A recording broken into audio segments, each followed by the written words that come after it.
Dante Alighieri, The Divine Comedy, Canto 1, Inferno. Midway upon the journey of our life, I found I was in a dusky wood, for the right path which I had strayed was lost.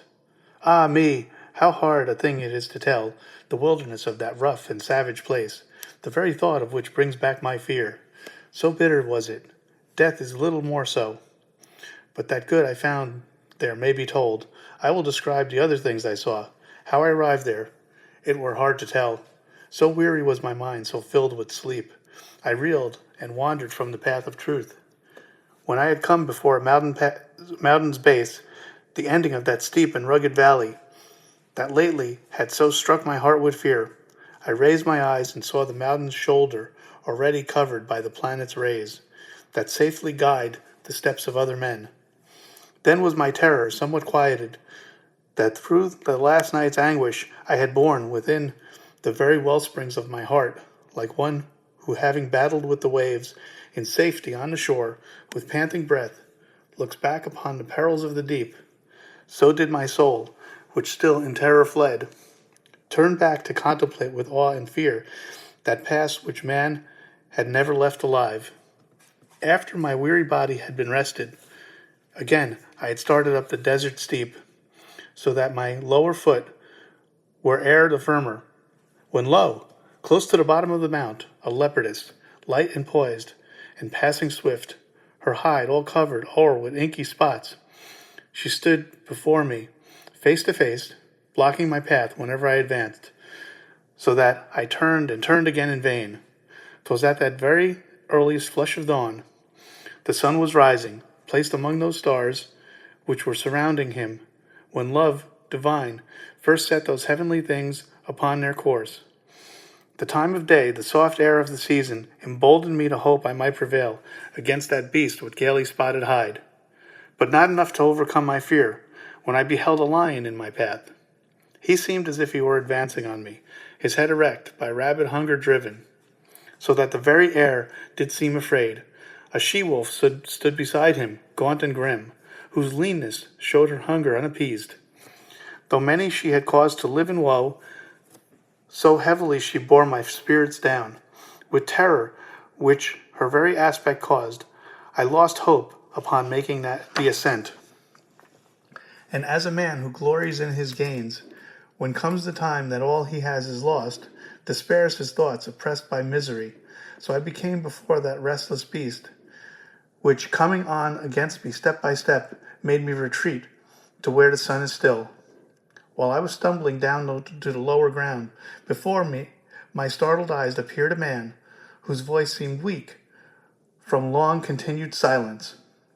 And when I saw him in that desert place, "Help, pity me," I cried. "Whate'er are you? A living man or a spectre from the shades?" He answered me, "No, man am I, though once a man I was, from Lombard parents sprung, who both were citizens of Mantua. Late in the time of Julius I was born, and lived in Rome while great Augustus reigned. When false and lying gods still held their sway, I was a poet, and sang the worthy son born to Anchises, who escaped from Troy after the proud lion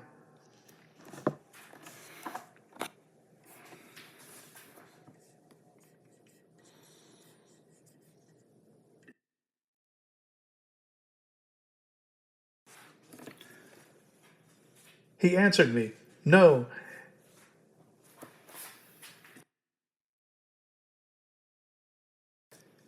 He answered me, "No man am I, though once a man I was, from Lombard parents sprung, who both were citizens of Mantua.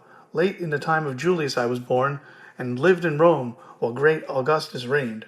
When false and lying gods still held their sway, I was a poet, and sang the worthy son, born to Anchises, who escaped from Troy, and after proud Ilium was burned to ashes. Why do you return to so much woe? Why not climb upwards to that happy mountain, the origin and the cause of every joy? Are you then Virgil, the great fountainhead whence stood a flood of eloquence has flowed?" I answered him unabashed, with forehead bowed. O light and honor of all other poets, may my long, faithful study of your book and my great love for it avail me now. You are my master and my author.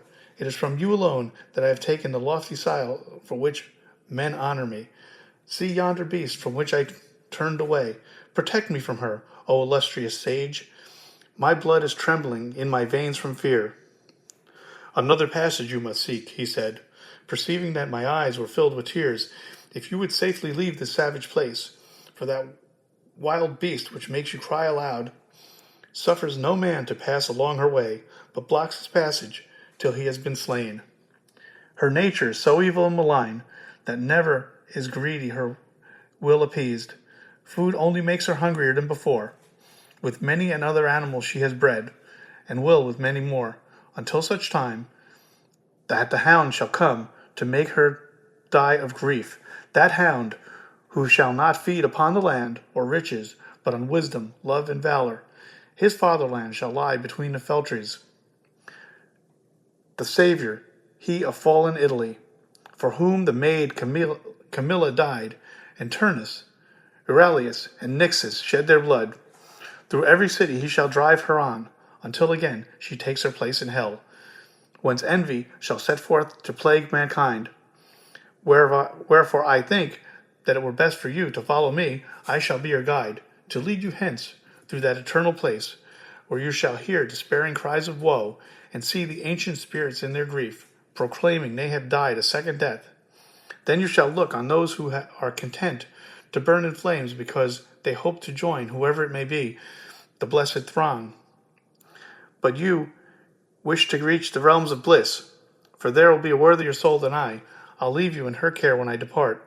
For the great emperor who rules above forbids that I, rebellious to his law, approach unto his glorious citadel.